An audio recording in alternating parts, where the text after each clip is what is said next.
Bonjour à tous, je vais vous montrer dans cette vidéo comment fonctionne le logiciel Coffre-fort, que voici. Alors première chose à savoir, c'est une application portable, donc il vous suffit de dézipper l'archive Coffre-fort et vous récupérez le dossier que vous pouvez ensuite copier sur n'importe quel ordinateur sous Windows. Vous n'avez pas besoin d'installation, vous lancez directement le fichier .exe pour avoir accès à l'application. Donc vous allez voir que l'interface est très simple, vous avez simplement la vue d'un coffre-fort avec un code à taper qui permet soit d'afficher une récompense, soit d'ouvrir un fichier externe, comme nous allons le voir juste après. Donc là, si je tape un code au hasard, voilà, par exemple 147, j'ai le voyant rouge qui va s'allumer, me disant que le code ne correspond à rien. Donc pour créer différents codes, nous allons aller dans la partie configuration, comme ceci, et là nous avons deux volets. Un volet pour la création de code et un volet pour la mise en place, une fois que les codes ont été déjà prédéfinis. Alors on va créer un premier code, par exemple le code, alors on va faire très simple, 1, 2, 3, sachant qu'on peut aller jusqu'à 8 chiffres. Et on va dire que ce code peut correspondre à un texte. Alors vous avez vu, on peut également lancer une image, une page web, charger un fichier son ou un fichier vidéo. Donc si là je choisis un texte et que j'écris comme récompense bravo, j'ai plus qu'à sauvegarder mon code. Je vais lui donner le nom, alors énigme 1 par exemple, comme ceci.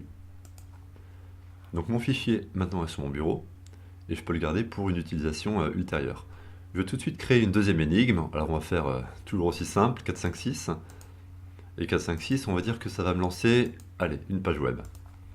Je donne le paramètre, donc un petit peu de pub au passage. Voilà, musiqueoreille.fr. Et je sauvegarde mon deuxième code. Énigme 2.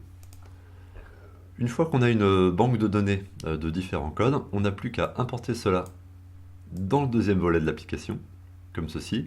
On peut également cliquer sur Ouvrir, et là vous allez retrouver la liste des différents codes qui ont été chargés. On peut également définir le temps d'affichage des réponses, notamment lorsqu'il s'agit d'un texte. Et ensuite, une fois qu'on a fait ça, on peut fermer la page et on revient donc à notre écran principal. Maintenant, qu'est-ce qui va se passer? Je vais taper le code 1, 2, 3. Le message s'affiche bien, le voyant vert s'est allumé, et 5 secondes après, ça s'efface.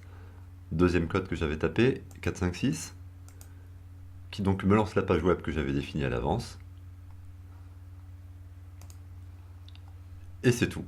Donc voilà, cette application normalement est simple à mettre en place.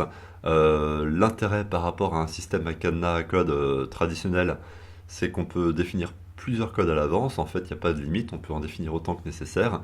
Et donc à chaque code correspond sa récompense. Donc n'hésitez pas à me faire part de vos remarques ou de vos suggestions, soit dans les commentaires de cette vidéo, soit sur YouTube, et j'essaierai d'y répondre rapidement. Voilà, à bientôt, au revoir.